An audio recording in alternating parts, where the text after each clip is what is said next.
తండ్రికి తిండి పెట్టకుండా ఇబ్బందులకు గురిచేశారన్న మంత్రి కొల్లు రవీంద్ర ఆరోపణలకు కౌంటర్ ఇచ్చారు వైసీపీ నేత పేర్ని నాని.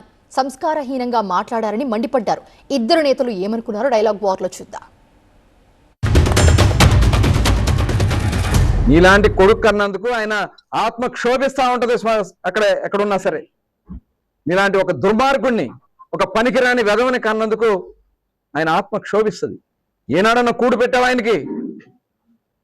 నువ్వుంటే ఎక్కడ దిండేసి అర్ధరాత్రి లేపేస్తామని చెప్పి ఆయన మీ ఇంట్లో కూడా ఉండకుండా వేరే ఇంట్లో ఉన్నారే.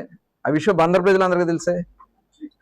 తండ్రి బతికుండగానే వెళ్ళి అప్లికేషన్ పెట్టింది వాస్తవం కాదా? అంటే ఏదో చెప్పేస్తే జరిగిపోద్దని చెప్పి మాట్లాడుతూ ఉన్నావా? బందర్ ప్రజలు అమాయకులు అనుకుంటున్నావా?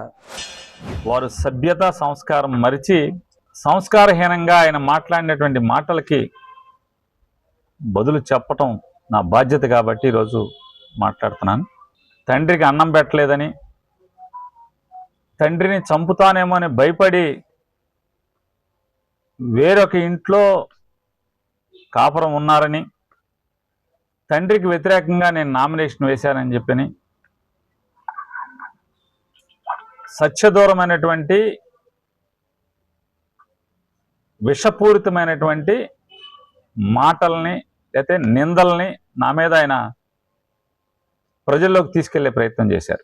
పేర్ని కృష్ణమూర్తి గారి జీవితం తెరిచిన పుస్తకం. కొత్తగా కొల్లు రవీంద్ర గారి అసత్యాలతో ప్రజల్ని కొత్తగా నిజాలు తెలుసుకోవాల్సిన అవసరం లేదు. కానీ కొత్త తరానికి తెలియదు కాబట్టి ఆయన ఏదో అవాకులు చవాకులు సంస్కారం మరిచి మాట్లాడారు.